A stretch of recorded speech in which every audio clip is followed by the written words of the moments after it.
পেজে কাজ করতে গেলে সবথেকে ইম্পর্টেন্ট হলো পেজের এঙ্গেজমেন্টটা সবুজ রাখা। আপনার পেজের এঙ্গেজমেন্টটা যদি সবুজ থাকে তাহলে আপনার ভিউজ, নেট ফলোয়ার এসব নিয়ে চিন্তা করা লাগবে না, সবকিছু ওকে হয়ে যাবে। আর এই এঙ্গেজমেন্ট সবুজ রাখার জন্য আপনাকে যে কাজটা করতে হবে সেটা হলো আপনার ভিডিওতে আসা কমেন্টগুলো রিপ্লাই কমেন্ট সাথে সাথে করতে হবে, তাদের সাথে এঙ্গেজমেন্ট বাড়িয়ে নিতে হবে। তো হ্যালো এভরিওয়ান, কেমন আছেন সবাই? আসসালামু আলাইকুম। নতুন আরেকটা ডেইলি ব্লগে আপনাদের সবাইকে স্বাগতম করছি। এবার যারা আমার ভিডিওটা দেখছেন অনেক অনেক ধন্যবাদ। কোন জায়গা থেকে আমার ভিডিওটা দেখছেন সেটা কিন্তু অবশ্যই কমেন্ট সেকশনে জানিয়ে যাবেন। চলুন আমরা আর একটু বিস্তারিত আলোচনা করি আমাদের এঙ্গেজমেন্টটা আর একটু বেশি কিভাবে বাড়িয়ে নিব।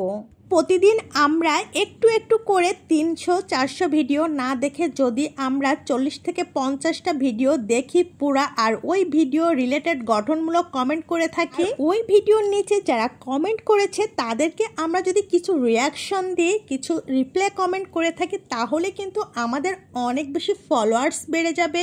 এমনকি ওই ভিডিওটা যদি ভাইরাল হয়ে যায়, আপনি যদি ওখানে সুন্দর একটা ভিডিও রিলেটেড গঠনমূলক কমেন্ট করে থাকেন সেক্ষেত্রে আপনার কমেন্টটাও কিন্তু ভাইরাল হয়ে যাবে। আর ভিডিও ভাইরালের সাথে সাথে কমেন্ট ভাইরাল হওয়ার সাথে সাথে আপনিও কিন্তু অনেক বেশি ফলোয়ার এখান থেকেই গেইন করে নিতে পারবেন। তো সব সময় চেষ্টা করবেন যে সব ভিডিওতে এঙ্গেজমেন্টে মানে অনেক বেশি কমেন্টস পড়ে থাকে সেই সব ভিডিওর নিচে যে আপনি বেশি বেশি করে কমেন্ট বিনিময় করবেন আর রিয়াকশন দিবেন, তাতে করে আপনার এখান থেকে ভালো একটা পরিচিতি আসবে, ভালো একটা ফলোয়ার পাবেন। আর নিজের ভিডিওতে আসা প্রতিটা কমেন্টে রিপ্লাই করবেন, তাহলে আপনার এঙ্গেজমেন্ট আর কখনো ডাউনে থাকবে না। সামনের দিন ভিডিওতে আপনাদের স্ক্রিন শেয়ারের মাধ্যমে দেখিয়ে দেব কোন জায়গা থেকে আপনার ভিডিওতে আসা কমেন্টগুলো রিপ্লাই করেন, তাহলে আপনার এঙ্গেজমেন্টটা সঠিকভাবে বেড়ে যাবে। যারা নতুন আছেন কিংবা যারা দীর্ঘদিন ধরে কাজ করেন কিন্তু টুকিটাকি যেসব টিপসগুলো আছে, যে টিপসগুলো ফলো করলে আপনার ভিডিওটা অনেক বেশি সে কাছে পৌঁছাবে কিংবা এঙ্গেজমেন্ট ঠিক থাকবে, এই জিনিসগুলো কিন্তু আমরা অনেকেই জানি না। তাই ছোট ছোট টিপসগুলো ফলো করে কাজ করবেন, ইনশাল্লাহ